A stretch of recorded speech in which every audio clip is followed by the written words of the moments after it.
Guys, welcome to the I Love CVille Show. It's Jerry Miller. It's great to be with you on a Monday. We hope the weekend treated you well. We have a full schedule here on the I Love CVille Show.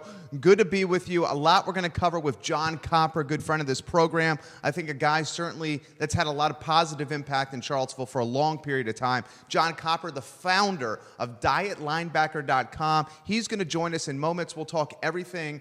Him as an entrepreneur, him the family man, him the God-fearing man. He matriculated from Fort Union Military Academy and Inhuman Schumann, John Schumann's program, to the University of Virginia, where he had standout success after starting as a walk-on at UVA. First, we'll thank some of our key guys, some of our key contributors. Greenberry's Coffee, for more than 25 years, has serviced Charlottesville and Central Virginia as its longest coffee roasters, guys. More than 30 locations worldwide, Greenberry's Coffee. And also thank you to Scott Wagner, Chiropractic and Sports Medicine. Dr. Wagner and his team, who's got your back? Scott Wagner is doing great things. He's done some good things for Jon Copper as well. I just found out over 500 visits at Scott Wagner Chiropractic and Sports Medicine. Let's do this now. Let's go, and we're going to welcome a guy that I think needs no introduction. Ahmad Hawkins on the broadcast. Thank you for joining us, Ahmad. Jon Copper to the show. Jon, thank you so much for joining us on the I Love CVille Show. Jared, glad to be here. Thanks for having me. It's great to have you here. And Diet Linebacker, founder of Diet Linebacker, you have entrepreneurship in your blood. You're a man that I think sees, like myself, opportunity in a lot of places, and you have the talents to pursue that opportunity. First, let's talk about Diet Linebacker and what the expectations are for your new brand. Yeah, well, I've been in the fitness and nutrition space now for about 10 years. And one of the things that I've noticed is a lot of, especially around January, people dive into new diets. And basically, they go on a diet. And that's like going on vacation. You know you're going to come back. You're going to make some changes, and then after a few weeks or a few months, you're going to come back from those changes, and then you're actually worse off than what you were. Yo-yo dieting? Yeah. Yeah, so yo-yo dieting is a real thing.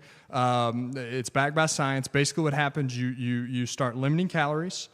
When you limit calories, your body goes into what's called a famine mode, so it slows down your metabolism. And worse than that, you lose muscle. So when you restrict calories and you're not doing strength training and you're not eating properly, just simply restricting calories, you lose muscle, you lose weight. So you have some initial great results from a weight standpoint. But then what happens is after a few weeks, after a few months, maybe even after a year or two, you fall off the bandwagon. Sure. And when you fall off the bandwagon, basically what happens, you go into a feast response. That's what happens to your body. So your metabolism is still notched down a little bit.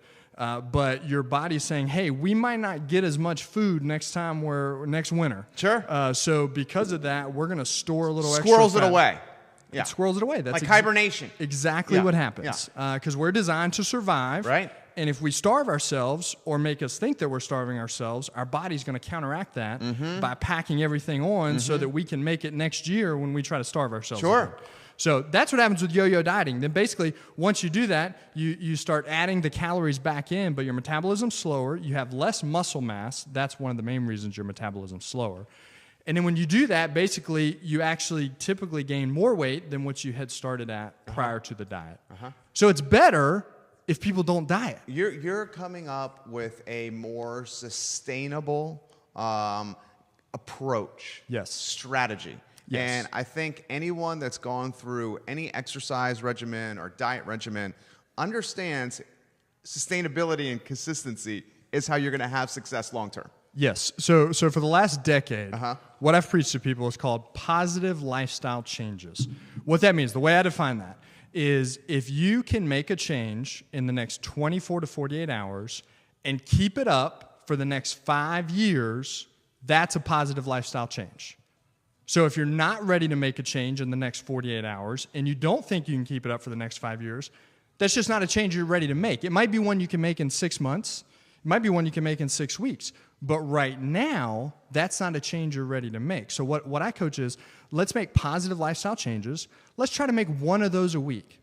And if we do that for 3 months in a row, you're going to have a dozen new habits that you're implementing, and it's going to improve your health. You're going to lose weight. You're going to feel better. All those positive things that you go on a diet to have, only we try to do that in a way that makes it sustainable. Sure. And makes it lifelong. Yeah. So what I love about your doing, Jon Copper, our guest, guys, founder of dietlinebacker.com, former UVA linebacker as well. What I love about what you're doing is you're taking your, almost like your entrepreneurial cap, your businessman's cap, your consultant's cap, and you're bringing it to another one of your passions, which is fitness and exercise, and helping people feel better about themselves because you're a natural-born leader. And part of being a natural-born leader is making people feel confident about themselves. So they follow you. So I think you're really using all of your God-given abilities for one thing, and you're doing it in a way where you're pursuing it with your passions, so it doesn't get boring. Yeah. It's awesome. Yeah, no, it's great. You know, it's like the social entrepreneur. It is. You know? It is. I love that. Yeah, yeah. Well, you know, in college, I wrote down a life mission statement, and I don't know that this still fully applies, but the gist of it was that most people suffer because they either don't have good information on nutrition and health, or they don't have good access to good nutrition and health. So in maybe more developing countries, we see the latter. So people don't have enough actual raw materials or know how to cultivate the raw materials that are literally in their backyard to live healthy, lifelong health. Sure. Here in the States, we just have a lot of really bad information. I mean, there's going to be 100 new diet books on the shelves. Sure. You know, within 2 weeks. Because it's people just kind of like using our vanity against us. It is. It's people being like, everyone, and because of the ubiquitous nature of social media and everyone needing a really good selfie pic, is now even more invested in what they look like than there ever have been. So everyone's trying to capitalize and exploit this fad. And it's short-term gains. Sure. So I win in the short term. I might lose. Which has some value. It does. Yeah. But I might win. You know, I might lose 5 pounds in those first couple weeks. I might lose 15 or 20 or 30 pounds in the first 3 months. But what matters is the long game. Sure. You know, life is a marathon. Health is a marathon. If you're trying to line up short-term wins, you might win a few battles, but you're going to lose the war. And another thing that I've coached all my clients is you're going to invest in your health at some point. You're either going to do that with small incremental investments, so maybe taking supplements each day, maybe exercising well, positive lifestyle changes, nutrition, and then all the other things. So stress, sleep. Those are things that we're going to go into. A lot of people have weight issues because they have too much stress in their life. Sure. A lot of people have weight issues because they don't sleep well. They chronically undersleep. Yeah. And because of that, it also feeds stress. And because of that, they want to eat more. They have less self-control, all those things. So we go into all those lifestyle things with our program. But you're going to make investments in your health. So you either do that small incremental investments daily, weekly, monthly now, or you do that when you're 55, 60, 65, and then you have 1 or 2 major diseases come in. I mean, the most recent statistics, the average 50-year-old person in the United States is on 5 different medications.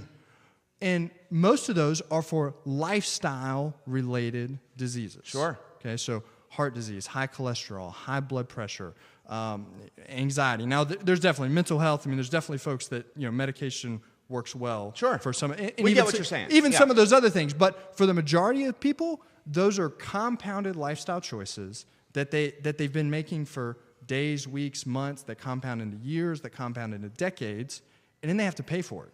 And insurance usually covers a lot of it. But so you're still coming out of pocket, baby. But you're going to pay for it either small incremental now, or you're going to pay for it towards the latter stages of your life. Maybe your last season of life, which shouldn't be your last season of life. So I've seen that firsthand with my dad in diabetes. Yes. Everything you just said is a microcosm of what my dad went through. A CPA. And let's thank some folks for joining in the program. Ahmad Hawkins says you were a tackling machine. Ahmad Hawkins loves you. Michael Guthrie in the mix. Lauren Linsky in the mix. Tyler Berry, thank you for joining us in the mix. We got some Fork Union boys in the mix. I like seeing that. The Fuma boys supporting Jon Copper. My dad, CPA, worked 18-hour days, even worse probably during tax season. Stress, ate under stress, was not sleeping, not exercising, not taking care of himself. early onset diabetes. You get the early onset diabetes and you're in some serious trouble. I mean, diabetes messes your body up. So everything that you're seeing, I've seen firsthand. I think it's not till like, more, it's finding a priority and a balance, because we're entrepreneurs, we're young fathers, we have to support our family, we have to pay the bills, but at the same time, how do we support our family and pay the bills if we're not there long term? So that's what I struggle with, is the balance, Jon. Yeah, absolutely. And you said the word. It's priority. But that's also, people, the diets that come out every year, the exercise programs that come out every year, those things make you feel like it's all or nothing. And that's simply not the case. It's not all or nothing. It's not a zero-sum game, meaning if I go all in on my health, then I'm not going to have enough to be a good dad. I'm not going to have enough time to build my business. I'm not going to be a great employee. Where the opposite's true. And these things... and that's so hard for us as entrepreneurs, because we're taught that, like, you have to go 1,000 miles an hour and balls to the wall and have this singular, like, horse blinder focus, be like razor focus all the time. And I have been that way for 10 years. Now that I have a son, I am now starting to gain some perspective about life and being like, maybe it's not just about 10 years of razor focus on work. Because if I do that, Jon, I'm missing I've missed some things already, tied to because of the work. Yeah, absolutely. And the thing is that when you make small, incremental, positive lifestyle changes, it's not gonna huge impact, big compounding impact. Yeah. So you make 2 or 3. You might not really move the needle on the scale. On that compounding. Yeah. You might not move the needle on the scale, but you might start to feel a little better. You might have a little more energy. You make 5 or 10 of those changes in sequence and over time, then that starts to compound. And when you hit that type of momentum, it's not, hey, I made a New Year's resolution to lose X amount of pounds, or what always happens in the spring, people want to lose weight for the summer because they got to look good. They got to look good for the beach body. Yeah, they got to look good for the pool. There's a company now called it. So you got to look good for that. But again, it's short-term thinking. So what I'm saying is let's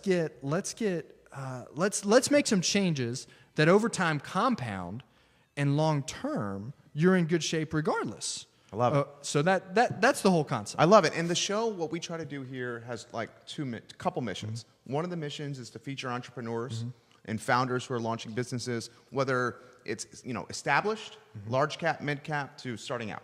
The second mission of this show is to what our tagline is, to showcase the best of Charlottesville, Virginia. And I think Jon embodies both.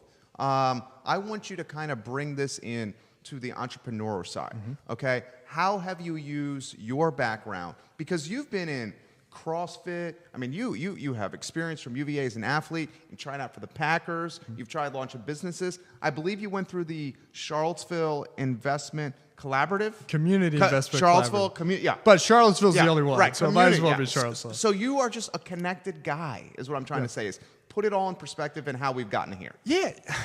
Entrepreneurship was how I grew up. Right. Really? Tell me about that. I didn't know that. My dad was a pastor and a small business owner. Okay. So he was either doing independent contract sales. In addition to being a pastor, he was either doing independent contract sales or he ran a paint business. He ran a stonemasonry business. To supplement business for the family, supplement income for the family. Yeah, absolutely. So I grew up with my dad as a small business owner. Okay. My uncles were small business owners. Okay. So I saw that firsthand. In high school, around the dinner table. The typical conversation around our dinner table at the house was what businesses we would start. So I mean, awesome. So it was just kind of in the blood. I mean, I read my first book on sales. I think when I was 7 or 8. My dad paid me like $5. And so I just saw, my dad was a master salesman, so I just saw him do it. And then when it came time to raise money for school or raise money for church or do donut drives or whatever, like I just went out and I just did it because I saw my dad do it. So it was in my blood. I always knew when I was here at UVA that I would either start a business or go into sales when I left. That's just the track I knew I would go on. So I've had a lot of opportunities. I've tried a lot of things. This is a multiple iteration in the health and fitness space. I think this is the most accessible. I've learned a lot with all the different things that I've done. I think it's the most scalable. Yeah. And it's also it's not limited to Charlottesville. So in the past, everything that I've done pretty much has been located in Roanoke or located in Charlottesville.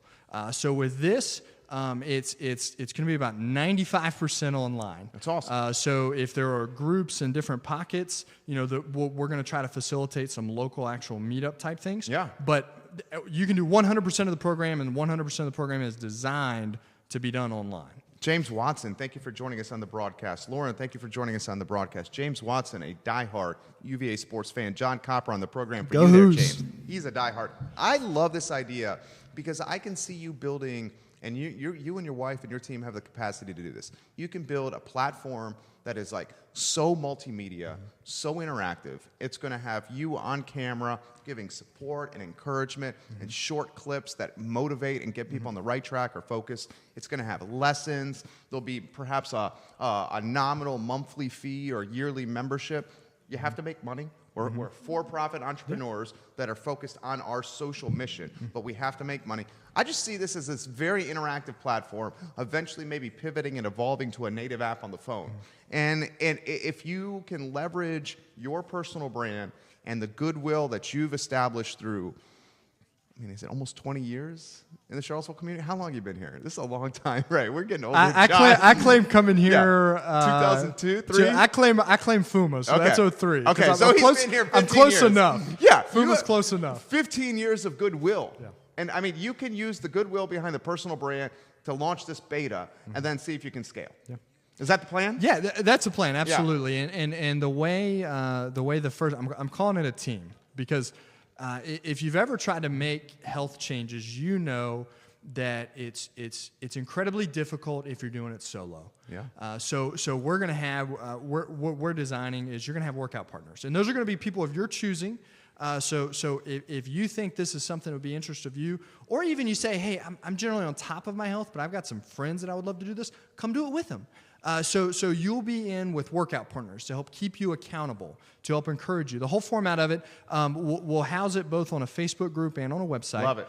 And so the Facebook group daily, you're gonna get tips. You're going to get some inspiration, motivation. You're going to get basically things to improve, to make positive lifestyle choices, but also kind of focusing in. So we're going to focus in on sleep one week. We're going to focus in on stress management one week. Quality of life. Yeah, exactly. We're going to focus in on nutrition habits. We're going to focus in on supplementation and even maybe alternative health. So you said diet linebacker, your playbook to an improved quality of life. Exactly. Is that what it is? Yeah. Yeah. I think that could be the tagline. That's great. That's great. I love it. We'll probably use it. I love the entire concept, and I really do. And I think, why I think about it, because I know both of us are huge fans of Gary Vee, and why I think about this is because you can use the social channels that are so readily and easily available to build brand and community and traction, and you know how to do that. Yes. And you just have to create compelling content. It's pretty much how you're going to win this battle is the content compelling or not? Don't you think? I think so. And we've got, I started doing this in high school. So, when I was a sophomore, junior in high school, I went on this health transformation myself. I grew up eating candy and bread and meat. Those were basically my He's a standout wrestler and football player. Yeah. So what happened? Between my freshman and sophomore year of high school, two things happened. I read. Everybody knows who Arnold Schwarzenegger is. Okay. He wrote a book, 900-page book called the Encyclopedia of Bodybuilding. When I was a freshman in high school, I got that book. I read it cover to cover, and two things stuck out. One was stretching, because I wasn't the most flexible person. Yeah, me so I started for 30 minutes to an hour a day. Really? I started. I would wake up before school, 6 a.m. and stretch. After reading that. Yeah, just everything. Now all that's evolved. I don't think static stretching is all it was cracked up to be. That's all we knew to do. Right. Now there's a whole lot more that you can do. That's a whole lot better to improve mobility and things. We're going to go through some of that in the program. Okay. But that was one of the chapters that stuck out.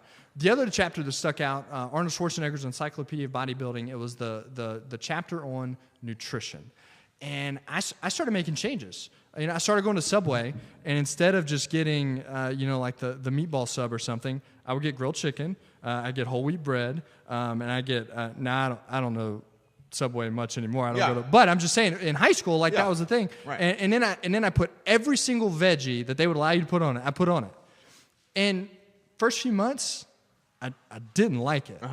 The next few months, I tolerated it. To then a few months after that, after about a year, that was just the norm. I put veggies on everything. Another thing happened. Everybody knows who Michael Vick is at Virginia Tech. Okay, so the guy that backed up Michael Vick at Virginia Tech, his name was Dave Meyer. Okay. And Dave could have played anywhere. But of course, it was behind Michael Vick. Behind Michael Vick. Right. So Dave actually coached and taught in my high school. He was in and out of the NFL. So he played with the Indianapolis Colts. Okay. And they had a guy named Peyton Manning back then. Yeah. Okay. So he's, right. And then he played for the Green Bay Packers, which I still scratch my head. Why was it Brett Favre there? Yeah. So this Brett guy's Favre, like Patrick Ewing in the East with Michael Jordan in Chicago. Well, but it's not just, the Packers only kept 2 quarterbacks back then. The other one's Aaron Rodgers. Yeah, he's like Brett Favre never comes out of the game, so we only need 2 quarterbacks. So I scratch my head at his agent sometimes. Anyway, Dave brought his Indianapolis Colts training manual back, and it had nothing to do with football, and it talked about those same 2 things that stuck out from Arnold's book. It was mostly to do with nutrition, and it was mostly to do with flexibility and mobility. And so I ate it up. So it was all the things my mom had told me growing up. Eat more vegetables, drink more water, eat the leaner meats. Just good basic nutrition 101. Take your vitamins. So that was another thing. That was an instance where I started on this trajectory. At first, it was how can I improve my athletic performance? That's what I cared about. But that quickly shifted. I mean, within a year or two. So like I said, when I was in high school, that quickly shifted to how can I share this? I mean, everybody's not an athlete, which I love working with. Athletes are great. But everybody's not an athlete, but everybody is looking to improve their health. Yeah. So this started, my junior year in high school, I'm going grabbing coffee with people and talking about, these same things I'm talking about today. That's why I like you. And Jon Copper right there has handled the Liza on set better than anyone in I Love CVille Show history. Liza, our dog, Kim's on camera here. One of the things I admire about you is you've always been a heady guy. I think it's, the intangibles and being a heady guy was probably a necessity because you probably had to scratch and claw from every iota of production from your body, especially playing in the Atlantic Coast Conference. So you were always looking for some kind of psychological or physical edge, weren't you? Yeah, so a little more history. Yeah. The reason I wanted to play college football. You seen the movie Rudy? Yeah. I love Rudy. Okay, so that's my favorite movie of all time. Yeah, so I saw the movie Rudy. Yeah, that's not why. Is that why? That's why. Really? Year 1 it came out. Yeah. I'm sitting there watching the movie. Did you cry? I cried. Not the first time. I cry every time. Now I do. Now I do. Not the first time. Why are we getting more emotional as men the older we get? Have you noticed that? Yeah. I'm getting more emotional the older I get. I don't know what that is. Yeah, when you hit 30, man, it's like puberty all over. What the hell is happening here? No, but go on. Rudy. You saw Rudy. So I watched the movie Rudy. Okay. First year it comes out. Okay. I'm in grade school. I'm in elementary school. Okay. And I decided by the time that movie was over, I said, I'm going to play college football one day. That's awesome. That was the initiator. And so when I started discovering, we had a great football coach in high school, Jim Hickam, coached at Northside High School for almost 3 decades. And he really implemented a strength program. He was master's level Mr. Universe in his 60s. Get out. So this guy, bodybuilding, powerlifting, he was the real deal into his 60s. Okay. And he's still lifting weights. He's in his how old's Coach? I just saw him. I think Coach I think he's late 70s. Man. Still going to the gym 4 or 5 times a week. Still looks good. Still looks great. Yeah. I'll share a picture with you. I would love to. I'll share a most recent picture with you after. But Coach really emphasized strength training, really emphasized nutrition. And those were things that I saw. Okay, so I set this goal in elementary school. I'm going to play college athletics. I'm going to play college football at a high level. And then when I got to middle school, 7th grade, 8th grade, Coach Hickam started strength training. Basically, I saw these are things I could control. I could control to a degree how fast I was, but genetics play a part in that. But I couldn't control how tall I'd be. Right. Ahmad Brooks, Kai Parham, they're a little taller than I was. Great linebackers for you. Great linebackers. Yeah. Ahmad played in the NFL for the 49ers. Kai's career interrupted by injury? Did he land on an NFL team? I don't think he landed, but both of those guys, they were USA Today All-Americans coming out of high school. Right. Grove's first recruiting class. Right. They called us before Linebacker U? Linebacker U. Before it was tight end U, it was linebacker U. Because he brought the linebacker mentality for exactly. the NFL. Darryl Blackstock brought, so just that Dennis Haley, all these guys. Dennis, Darryl Blackstock, multi-year NFL careers. Oh my gosh. So basically, I knew that if I was going to compete at a high level, I had to control some things. I couldn't control how tall I was. I control a little bit how fast I was, but I could control what I ate, and I can control how I worked out. Right. So those are two things I focused on. So nutrition became this huge component. I look back. I definitely think there's a lot of intangibles to this, but I played in 48 straight games here. Without special teams that first year, 48 straight games. Every special teams that first year, and then started the last 3 years. I think a large component of that was the things that I knew about how to take care of my body, and what to put into my body. I think those were huge assets to me, because there were other things that I couldn't control, but I could control those things, and I believe that gave me an advantage. 48 straight games. That is a statistic. People know you for leading the team in tackles. Did you lead the team in tackles 2 years in a row? 3 years. 3 years in a row. Thank you, John. I like when you do that, John. I like when he rings the swag. 3 years in a row. I don't hold any records, though. Like I run into people all the time that say, "Yeah, you have the tackle." No, I don't. He finished his career 15th in team history in tackles. But Micah Kaiser and have since Quinn Blanding, Steve Greer. There've been a lot of guys after that. But John, those guys didn't come to the program as walk-ons. That's true, but you came on the program as a walk-on. That's just the business side. No, but that shows, I think, that you're able to transform your entire football brand almost, just like you're doing it with what you're doing here from a professional standpoint. And the 48 straight games, John. How many people are able not to miss a game in their college career, especially when perhaps they're playing one of the most demanding defensive positions, undersized? Yeah. Well, so we had a great nutritionist when I was here. Now he does consulting with special ops. He's headquartered actually out in the Olympic Training Center out in Colorado Springs. Can you use these contacts? No, I'm just saying Rob Skinner, he was great. And I remember him doing a presentation when he first got here. He did a presentation for the whole football team. He put up this diagram, and he basically said, your nutrition is going to affect every single aspect of you as a student athlete. It's going to affect your mental performance both on the field as well as your ability to study, your academics. It's going to affect your speed. It's going to affect your recovery time. It's going to affect your strength. It's going to affect your immune system. So whether you get sick or stay healthy, it's going to affect your recovery from injury and your prevention from injury. So I was just bought into that 100%.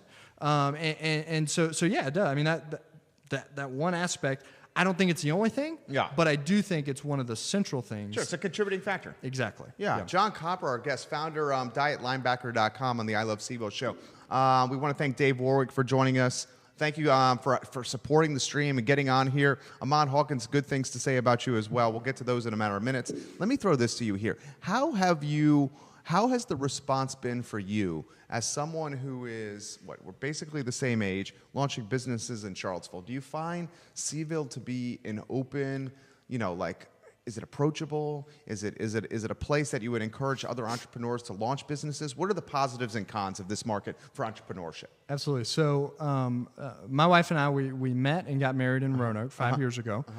And then I was actually working on a completely different startup. We had moved to South Carolina to pursue some nonprofit things that we were both passionate about. And we realized pretty quickly that wasn't where we were going to put down roots. So about 3 months in, we were like, hey, this isn't going to work long term. So we were both working from our laptops at the time. So we literally just drew out everything that we wanted in the community where we wanted to raise our kids and put down roots. And Charlottesville just kept coming up. I hear this from so many people. It kept coming up. And we literally could have moved anywhere we wanted to. You're starting your life. Yeah, and again, we made money from our laptops, so we didn't have to be rooted somewhere to a job, to a profession. So literally anywhere, Charlottesville just kept coming up. So one of the things as an entrepreneur, and I was looking to actually do an initial friends and family round of funding. So two things that kind of tipped the scale for that. One is Charlottesville is one of the densest per capita millionaires of any place in the country. That's a great stat right there. It's right behind Beverly Hills in terms of zip codes. Really? So you think, we always think like all these high dollar places, number of millionaires. Charlottesville's one of them. And the thing about that, the other aspect about that is Charlottesville City, what, 48,000, about 50,000 people. 50,000 Yeah, people. So prior to this, I had already met 2 billionaires with a B that live in Charlottesville, and knew multiple millionaires. Who'd you meet? Ted? You met Ted? Just in networking. Okay. So the thing. Ted and Joffrey. Yeah. So I was just looking at it and going, okay, if we move back to Charlottesville, I have a decent network here already. You have a good personal brand. And the ability to be once removed from somebody.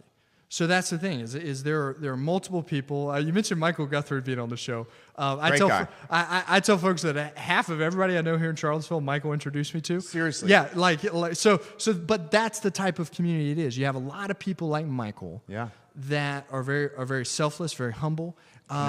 Connected. And just are willing, especially young folks, willing to connect you to help you out. Yeah. So that was between that and then the ability to say, hey, we're going to we need to raise some money for this startup that we're going to do. Sure. There's a lot of places here in town, there are a lot of folks here in town that I could connect with. Those were a couple things that were important as an entrepreneur. Sure. How difficult is it for you to do the friends and family fundraising raise, or do the go to the wealthy folks, almost the angel investor? It's not private equity at that point. It's angel investing. So we seed money. We actually pivoted a little bit. Okay. Did not end up following through with that. But I'm it's even gotten better. I mean we came back. I guess about a little bit over 3 years ago. Okay. We moved to back. the city, in city. No, we were living outside of town. Okay. But moved back to the area. And yeah, I mean, it's even gotten better since then. I mean, the Charlottesville Angel Network. You just have all these different networks, and then they're all interrelated. Sure. So the ability to meet people, the Tuesday morning that the iLab puts on, Entrepreneurs and Espresso. I mean, there's angel investors, there's professors, there's Darden students, there's entrepreneurs. You take advantage of it all? Yeah, I mean, it's all right there. Yeah, it's all right there. I'm curious because some entrepreneurs say to me that the cost of living makes it difficult for them to put up long-term roots. I don't really agree with it, and why I don't agree with it is you can live outside the city or you can rent. So the cost of living, granted, the rent cost of living is impactful there. I see it the way you see it. I see UVA, I see Darden, I see the what's the place on Elliewood on the UVA corner? You know what I'm talking about? The little incubator. CVille, yeah. The Charlottesville Angel Network, the one that you went through, the Community Collaborative. Community Investment Collaborative. Yeah. I mean, sick options here. Yeah. So many resources. Yeah, and the thing is you can live, you can live 20 minutes outside of town, have almost exclusively an interstate drive into town, and live in a place that's maybe more comfortable. So yeah, if you're going to try to buy in the city, if you're going to try to buy within a mile or two of the city, that's going to be hard. It's going to be if you're new family, sure. You're trying to have something that maybe has a few bedrooms, home office, something like that. Yeah, it's going to be more expensive. So live 20 minutes, 25 minutes outside of town. You got a little bit of a commute, but I mean, compared to other places where you have that, exactly, it's all relative. That network and opportunity. Thank you. I mean, you go to DC. Right. I mean, the pond is so much bigger. And the ability to be once removed from anybody in DC is pretty difficult. I totally agree with what you just said. Whereas here, once you meet a handful of folks that are well networked, right? People like Ahmad, like yourself, like a Michael Guthrie, Jay James. I mean, once you meet a couple of these kind of central folks that are networked, you literally could get introduced to almost anybody you want to. Whereas, again, you go to D.C., you go to Austin, you go to, of course, Silicon Valley, places like that, where are also startup hotbeds. Yeah. We're one of the top 5 for tech, for biomed, awesome. Startups, entrepreneurs, new businesses, tech, biomed, and then just startups in general. And again, it's that being once removed. That's a huge aspect of it that I don't think, you go up to D.C., or Arlington or anywhere in Northern Virginia, I mean, you're going to have 45, 60 minutes of traffic just to get 2 or 3 miles. Right, and there's could be a lot more potential angel investors in these markets, but there's also a lot more fish trying to get this food. Exactly. So that's the thing. That's one of the unique things about Charlottesville. It's a larger area, but it's a small town feel. Still has a lot of small town rules. It's built on relationships. So once you're able to network, once you're able to meet folks, whatever it is you're into, there's opportunity here. Do you think that small town feel, big town intellect here in Charlottesville, small town feel, big town options here in Charlottesville, very cosmopolitan for its size here in Charlottesville? Where I'm going with this, how do we maintain this positivity? Because we know what's going on with the national news. James Fields and 812, perhaps some closure there with James Fields finally being convicted, and we have some closure there. Obviously, the closure is not forever because we need to highlight and discuss what went wrong and how to make it better in Charlottesville. Where I'm going with this, do we have the right leadership in place? How do we maintain the positivity and the good vibes that we love about this town? That's what I really want. Yeah. I just want to have Charlottesville, you and I as entrepreneurs, as social entrepreneurs, I want to leave Charlottesville in a better place than when we arrived. Yeah. That's the whole mission of this business. Yeah. I think you look at the type of people that I would say are figureheads for this area. I look at our coaching staff. Yep. I look at men like Bronco Mendenhall. You love Tony Bronco. Bennett. Love Bronco. Yeah. Love Tony. Yeah. Just phenomenal. I think you look at maybe some of our more prominent celebrity folks that live here. You know, you look at somebody like Dave Matthews, $5 million donation. John Grisham, you know, folks like that. Like you look at these type of folks, and they're, I mean, what I know now, I've never met Dave, I've never met John, have interacted with Tony Bennett, of course, met Bronco. These are just quality people.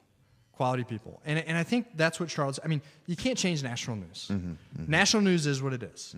That was one of the things, everything that happened about August 12th, is I had so many friends that don't live here that form their opinions without talking to anybody here. Right. And I've done a little work in politics in the past.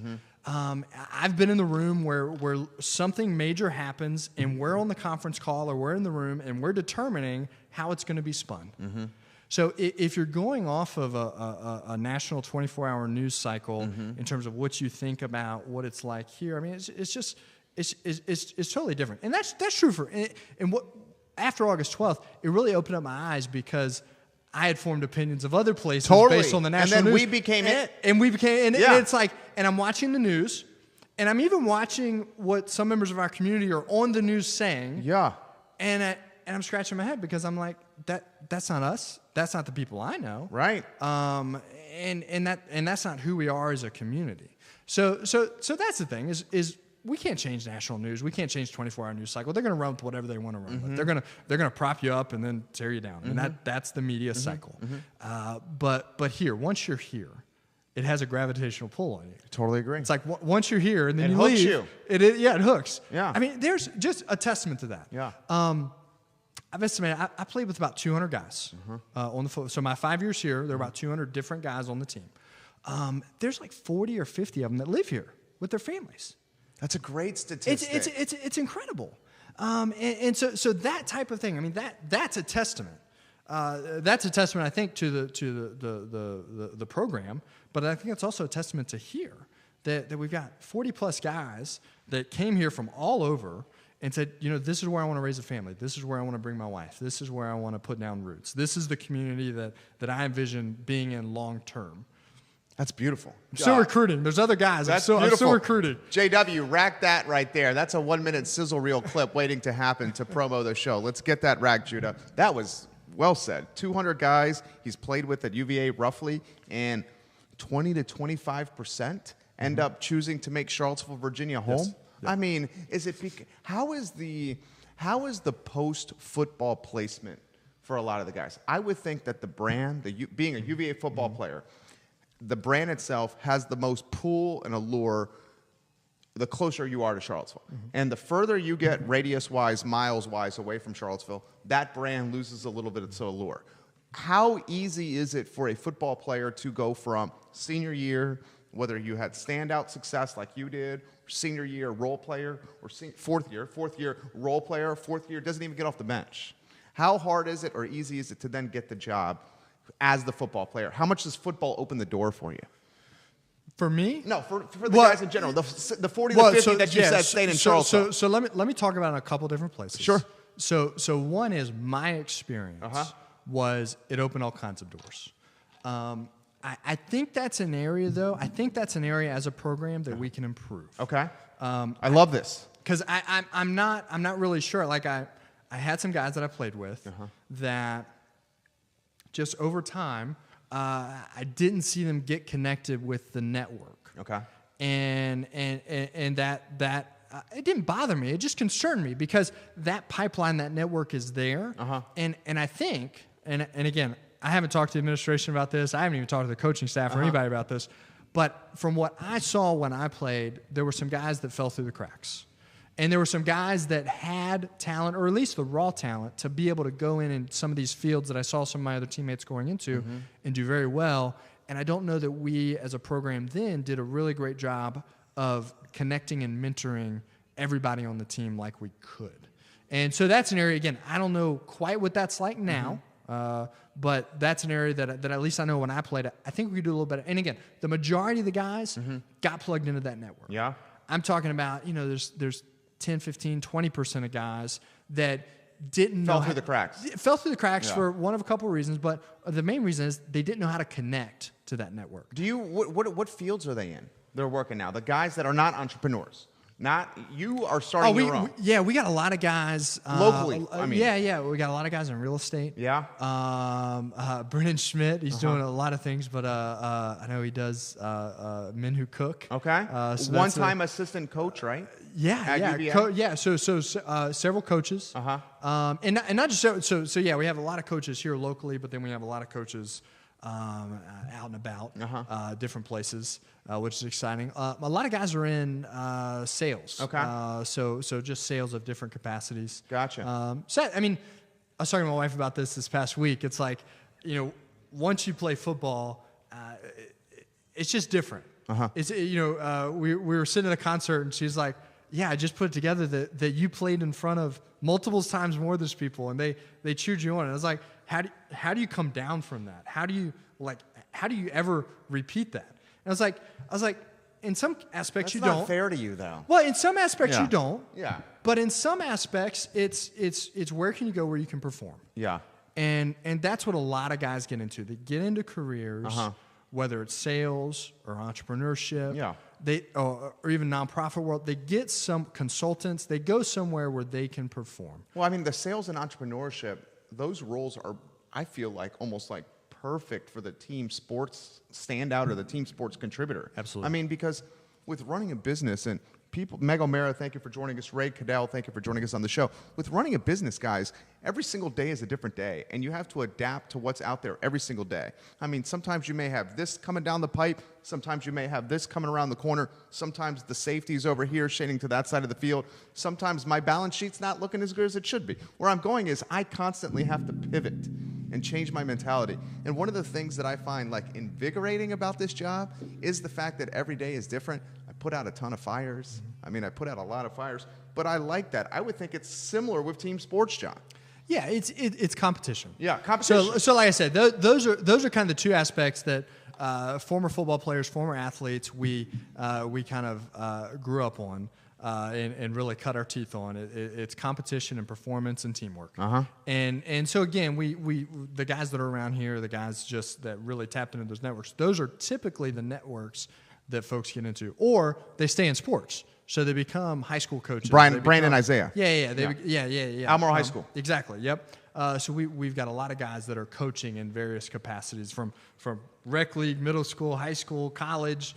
So that's another piece to it, is they don't get out of the athletic world. They stay in it for all those same reasons. Does the football brotherhood get impacted with a change in guard and coaching? Like you had the guys that played for Grow, and then the guys that played for London. Now the guys that are playing for Bronco.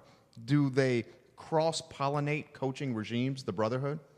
I think so. Yeah. I mean, you see that. I mean, we have staff that's been a part of all three of those staff. Mark Biscuit. Marcus Higgins. Yeah. Bob Price. Yeah. Bob Price was back on the Welsh days. Yeah. And Higgins was Higgins. Was Higgins a Grow recruit or was he a Welsh recruit? Biscuit was a good question. He might have been. That's a good question. Yeah, I think he was the year before. I think he was. I don't know. Yeah. I'm giving my. So that would be years. 4 regimes touched by Marcus Higgins. Yeah. So you look Jerry Capone. Yeah. Jerry Capone's run the football department. Yeah. For decades. Yeah. Across all 3 of those coaching staffs, and I guess I don't know if he came in with Grow or if he was here before Grow. So yeah, there is continuity. I mean, when I go back into the football office. I mean, there's a lot of familiar faces from when I played. So yes, that happens. There's kind of, and to Mike London's credit, to Bronco Mendenhall's credit, they've really opened their arms to attempt to keep that continuity. Right. That UVA has a history. We've built something. There's a lot of guys local that want to be a part. Yeah. That want to see it thrive. Both of those coaches did a great job of making alumni feel welcome. And then putting on things that alumni would feel welcome coming to individually or with their families. Well said. I mean, we're 50 minutes in, and it feels like it's been 5 minutes. You've killed it today. 8 or 9 more minutes I want to throw to you here. What do you think Bronco, I mean, I love Bronco. You love Bronco. Charlottesville, I think, is a Bronco-backed town. We like Bronco. We see what he's building here. A lot of folks say that the academic standards make it difficult to win here. I don't buy that. I think that's bogus. Stanford's a perfect example of that. Notre Dame's another example of that. So we're not going to buy that, Mark. We're going to move on from that. Do we think Bronco's the guy to take us to the promised land? And the promised land, for me, is playing realistically for, say, a coastal title and a chance to win an ACC championship. Because I think if the coach puts us in a position to win a division title, that's realistic in what we want. I'm not going to come in and say, give me top 5. Give me a chance to win a Coastal. Well, and if we're competitive for the Coastal year in and year out, then we're going to be competitive on a national stage to some degree. Right. So if you achieve that goal, then the rest just come into play.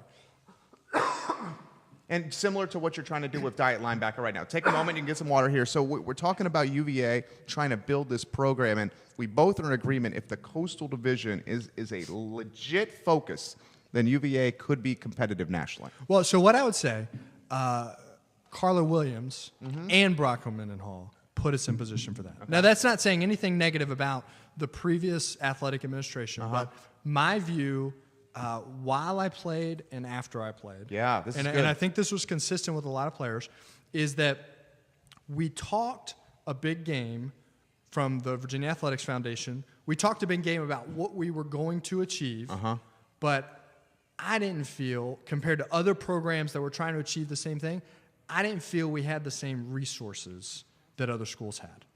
Whereas Carla Williams has come in and made some very concrete, big changes, like big what? Improvements. Well, the master plan. You've seen the master plan. Yeah. And it's not just that. It's the fact that Bronco gave the first major gift, $500,000. I mean, coaches don't do that. Coaches don't do that unless they want to be somewhere for decades. Right.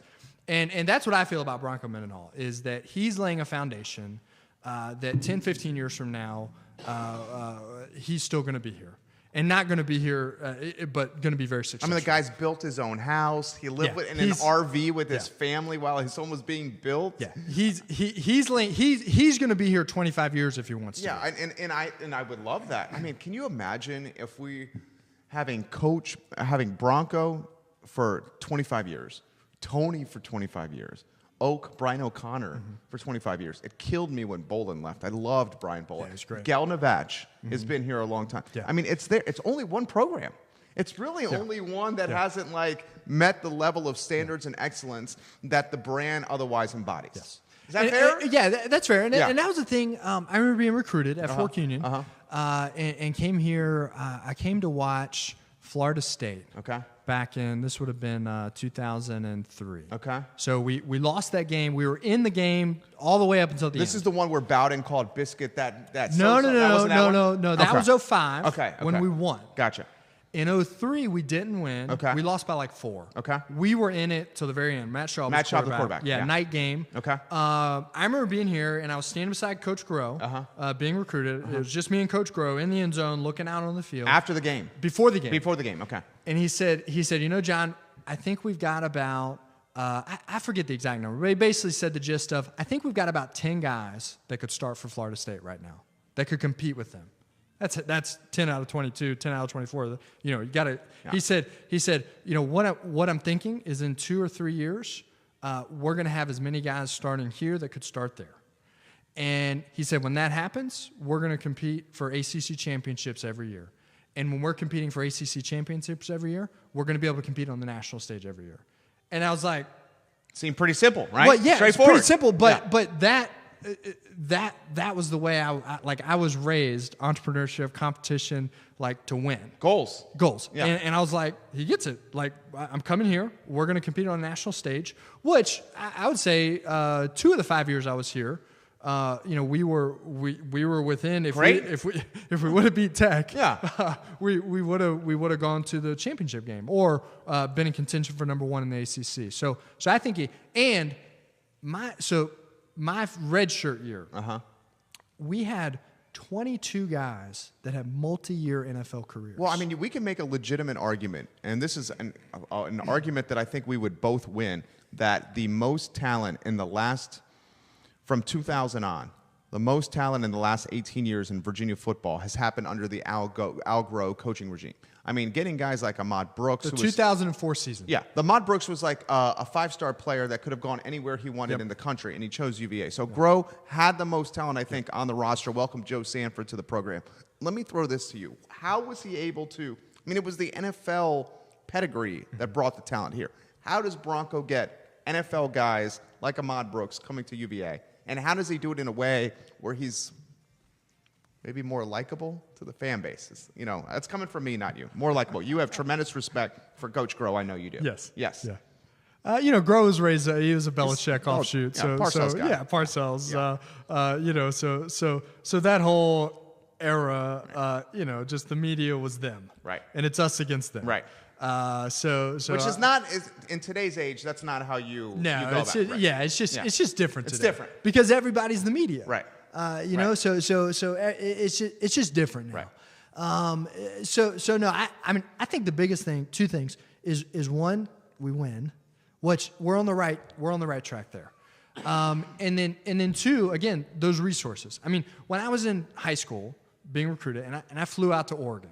So I went to a Nike camp out in Oregon, and they kind of treat us all like recruits there, got to tour everything. And it's like the facilities that Nike or that Oregon had, University of Oregon, back in 2001, 2002, versus the facilities that Virginia Tech had, which wasn't too much different. I was heavily recruited by Tech for a while. And then the facilities that UVA had at the time, it was just it was night and day when you go from Oregon to UVA. It wasn't so much night and day, but it was a step down when you go from Oregon to Tech. So that when I say the resources, that's a huge piece of recruiting. So the fact that the administration, Carla Williams, Bronco, they have this master plan and they're putting together all these things. I mean, that's huge for recruiting. That when they see this master plan and say, we don't have some of these things yet, but they're going to be in place in 24 months, 36 months. When you get here, year 1, year 2, year 3, they're going to be full and in effect, and this is what it's going to look like. Come with us. You can help us make this happen with us. So, I mean, that's huge. So winning and then resources. I mean, those are 2 big things for recruiting. I love it. You're on fire today. We'll close with a couple more questions for you. I want to close with this one. We do it the same way with all guests. Is Charlottesville, Virginia a better place today than when you first arrived? Before we get to that, I want to give you an opportunity to tell the world about Diet Linebacker. Yeah, let's do it. So Diet Linebacker, I've been passionate about health and nutrition really for the last 20 years. I mean, it started when I was in early high school. And it started as a way to perform better athletically, but that quickly branched out to be able to help people improve their health. I mean, even in high school, I was doing things to help people improve their health, having good conversations. And so the gist of Diet Linebacker is this. Stop dieting and start living. Tackle your weight and take control of your health for good. It's not a simple program that you follow and everybody follows and it's all cookie cutter, because diets are like vacations. You come back. You're not planning to do it forever. You go on a diet just like you go on vacation. The whole point with Diet Linebacker, the program that we're implementing, is you make changes that are good for you and lifestyle changes that you can make now that you think you can keep for the next 5 years. And we're going to coach you through that. We're going to give you suggestions and tips, nutrition, exercise, stress, sleep. I mean, it's a whole lifestyle program. And me and our coaches, we're going to help you work through that. So the aim is simple. Stop dieting and start living. Make changes today that'll last you for the entirety of your life, and we're going to help coach you through that. Guys, Judah, let's rack that for Jon. Let's make that a sizzle reel clip. Jon Copper made us better today. I am grateful for your time. We're going to syndicate this story for 2 weeks across our network so you get a feel for what this man is doing. I think he's a benefit to Charlottesville. And we close with our traditional question, Jon. Charlottesville, Virginia, in 2018. We are now December 17th of 2018. Is it, my friend, a better place than when you first arrived here 15, 16, 17 years ago? Yeah, coming as a college student, it's just you don't know so much. But I think so. I think Charlottesville gets better. The people get better year in and year out. So. I see him with his family all over Charlottesville. I see him at ACAC. He's a family man. He's a benefit to Charlottesville. Please support this man's brand. He's going to launch perhaps later this week with the website. Yeah, the plan is this weekend to open enrollment. Okay, so we're going to so you can go there today to get an email alert. This will be limited. Okay. So this is, you said beta. It is kind of an initial run, an initial team. Yeah, you want to work the kinks out. Yeah, so it'll be limited. So if you want to be alerted as soon as enrollment goes live, you can go to the website, dietlinebacker.com, pop in your email. That just goes straight to me, and then you'll get an alert when we're ready to hit the button and go live. Love it. Love it, love it, love it. We'll follow up with him on the show right here, guys. We'll see you tomorrow on the I Love CVille Show. Let's thank our clients and our sponsors.